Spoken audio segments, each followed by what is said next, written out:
एक दफ़ा का ज़िक्र है, एक हरे भरे जंगल में एक छोटा सा तालाब था। उस तालाब में रहता था एक मस्त मेंढक जिसका नाम था टिल्लू। टिल्लू पूरा दिन गाने गाता, कूदता और पानी में छप छप करता रहता था। जंगल के सब जानवर उसे पसंद करते क्योंकि वो हमेशा मुस्कुराता रहता था। एक दिन उसी जंगल में एक चालाक लूमड़ी आई जिसका नाम था टिम्मी। उसका दिमाग तेज था लेकिन दिल चालाक और थोड़ा खुदगर्ज भी।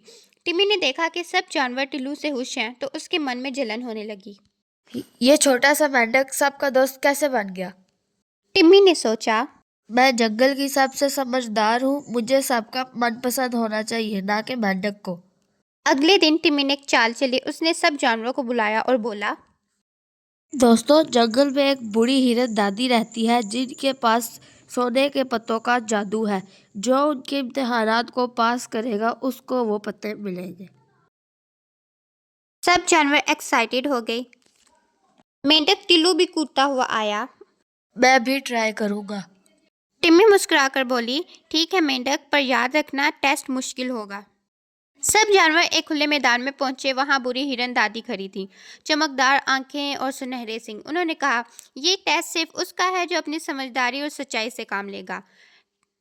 बुरी दादी हिरन सब जानवरों से बोली, तुम्हें जंगल के अंदर से सूरज का फूल लाना है, मगर रात होने से पहले, वरना फूल मुरझा जाएगा। सब जानवर निकल पड़े। मेंढक टिल्लू छोटी छोटी छलांगों से आगे बढ़ा। टिम्मी चालाक थी, उसने शॉर्टकट लिया और रास्ते में सबको कंफ्यूज करने लगी। एक छोटी से गधे ने पूछा, टिम्मी दीदी, सूरज फूल कहाँ मिलेगा? लूमड़ियां हंसकर बोली, उस तरफ कांटे वाली घाटी में।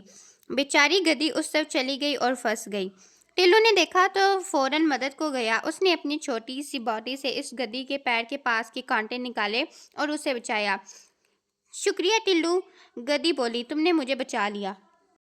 लेकिन टिम्मी ने सिर्फ अपने लिए सोचा। उसने सूरज का फूल तो ढूंढ लिया पर रात होने लगी थी। वापस आते हुए उसने देखा टिल्लू रास्ते में है पर उसका सूरज का फूल चुप गया था।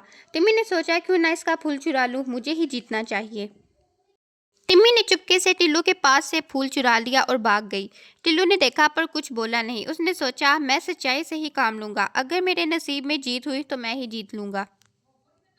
अंधेरा हो चुका था। टिल्लू उदास होकर तालाब के पास बैठा था। तब उसने देखा सूरज के फूल का एक छोटा टुकड़ा पानी में चमक रहा था। उसने उसे उठाया और वो टुकड़ा अचानक छोटी सी रोशनी में बदल गया, जैसे कोई मौजज़ा। अगली सुबह सब जानवर लौट आए। टिम्मी अपना फूल लेकर आई लेकिन वो मुरझा गया था क्योंकि उसने उसे धोखे से हासिल किया था।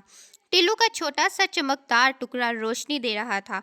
बुरी हिरन दादी मुस्कुराई और बोली, सच्चाई से पाया हुआ फूल कभी मुरझाता नहीं, जीत टिल्लू की हुई। तो इस कहानी का मोरल है, समझदारी और सच्चाई हमेशा चालाकी और झूठ से जीत जाती है।